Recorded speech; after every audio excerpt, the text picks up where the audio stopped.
Hi everyone, so we are on the way back from the track and we are making a detour. In China, here in Shanghai, whenever I'm here, the fans always seem to know where I am and they're always giving me amazing gifts and just being incredibly supportive. So, the tables are turned. I'm gonna go to a few different locations that they don't know that I'm at, but I'm gonna post, and I've brought a few gifts which I'm gonna place in a few places, and we're gonna see which fans turn up to get them.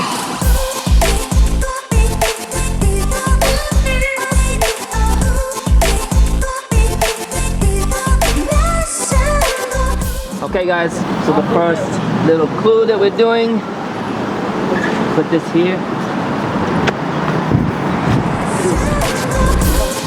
Number 2, got a cap that I got signed, which should show you. You can't really see it, there you go. And we're gonna go and put it over here. Good luck. So I love being in China because I find it really fascinating, the culture. You know, it's so different, it's so far away obviously from where I grew up, but the fact that just in one city there can be 24 million people is mind-blowing for me. There's so many, you know, just think of how many toothbrushes that is. Think of how much electricity is used in a city. Think of how much food is absorbed every day. Think of how much water is used, and fuel and cars. How many cars there must be in the cities. It's just an endless kind of equations that are in my mind. I love the writing, the calligraphy. I've got this driver here that drives with his fingers. We call him the maestro.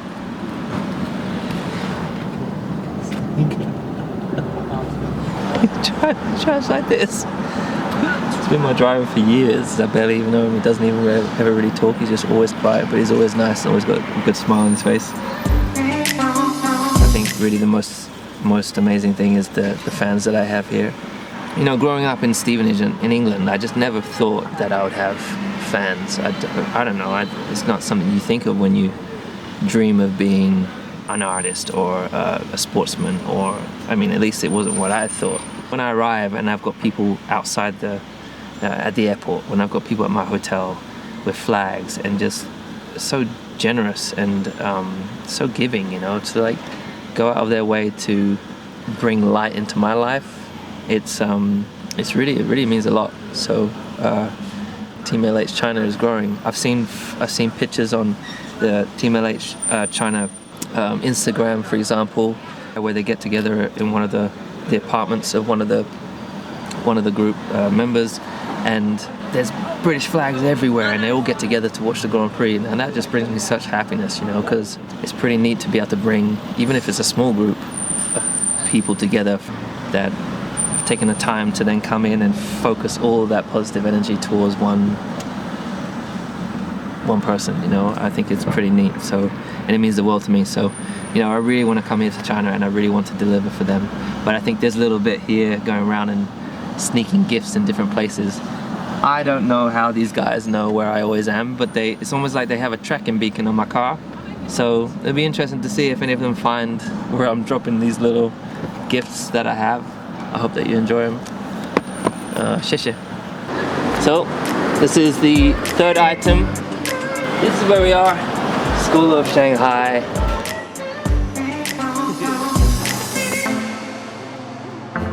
So I've got a couple of things here that I signed for you guys, and I'm going to leave it somewhere. How about this kind of box here?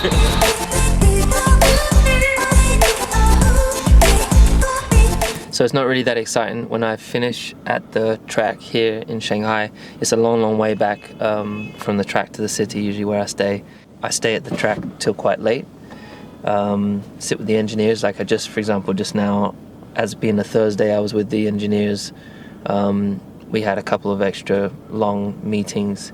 So that by the time I usually finish, what I do, instead of, because it's kind of late, I just end up eating. We've got great chef at the track. So I have dinner at the track and then get in the car on the way back for that hour and a half, always listening to music. And I'm usually either getting through phone calls, because back in Europe, people are waking up, also getting through emails, because I have such a busy life and I'm always really bad at getting back to people, so it's a perfect opportunity to reply and respond. And then I get back. I usually like turn the TV on or get out a book. I have to kind of take some time. Once I get into bed, I can't ever generally get into bed and just go straight to sleep. So usually I need that time to wind down. And then the day all starts over again. Like tomorrow, I think I have often also like tomorrow being Friday, I'll come, so usually we go straight to there, I'll be in Team Kit, and then again I go back to the hotel. Before I get to the hotel, often I call up and I order room service, because you're around people all day, so I usually like some alone time, so I don't really go out to dinner too often, unless I've got friends that have come out to visit me, or my mum's come out or something like that. Well, actually sometimes when my mum's been out, for example, when we just have room service and watch a movie together. Same thing happens with my brother. Stopped off for the next stop. This is where I am.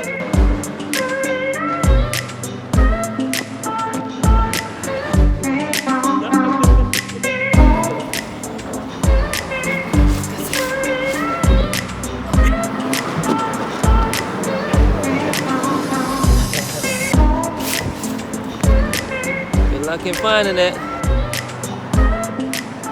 The jet lag is not easy, and there's times where it's easier than others. I definitely think this year I've felt it more on the places that I've been popping off to, but I'll get used to it. But like, for example, since I've been here, I got here on Monday night and I didn't get to sleep till about 4 a.m. But then I made sure I was up. I make sure to sleep, but I had appearances that day, so I think I was up at like 8:30, 9 o'clock. If I'm able to finish the briefing meeting in the morning a little bit earlier, I might get like a 15-minute nap before then I have to wake up and get myself ready for practice. Yeah, and otherwise I'm just making sure I'm drinking plenty and I'm eating well, and you just kind of ride with it. And I think the more you complain about it, the more it is an issue. If you're like, oh, jet lag, just get on with it. Like, it is what it is. If you can't sleep, don't force it. I mean, I'll wake up and listen to some music, I'll do some gaming, I'll do some texting, communicate with some people. You can do a phone call, then you fall back to sleep. Do something that can make you also fall back to sleep, like read something. The one that can really put you to sleep is usually when you get to your hotel room and there's always the TV's on and there's like a hotel loop video. Watch that thing. Jeez, that will want you to turn the TV off. They're so annoying. That can definitely put you to sleep. I'll show you what I miss most when I'm away. These two. They don't even know how squidgy their faces are. I miss those, and I miss my niece and nephew and Darth Steve and my mom.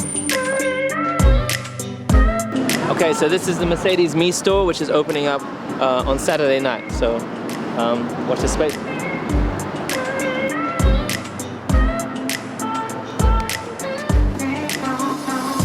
This is the last location, and I got these headphones and a book, and we are over here by the bund.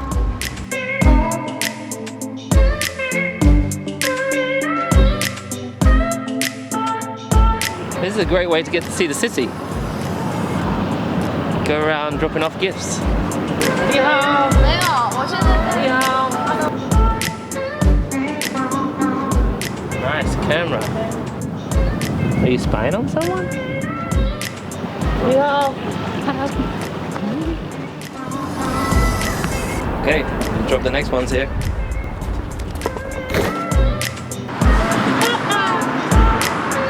Hey guys, so I've got my last two gifts.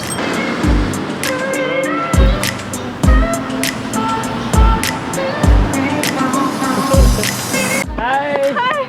Oh my god! How did you find me? I saw your Weibo. No way! Oh my god! I got your thing in the Do you know where the gift is? Yeah, I found one. Guess who just showed up? Say hi! Hi! Thank you! Hello! How are you? Pick a choice. 2008. Oh wow. Yeah, this so is long ago. So young. I'm so young. I'm so young too. You look way better than me though. Okay, so that's been a real fun night, but I waited to see if a fan would turn up and they just did. Like 4 of them, I think 4 or 5 of them just turned up. So they got a few of the gifts and yeah, it's always nice to make people happy. So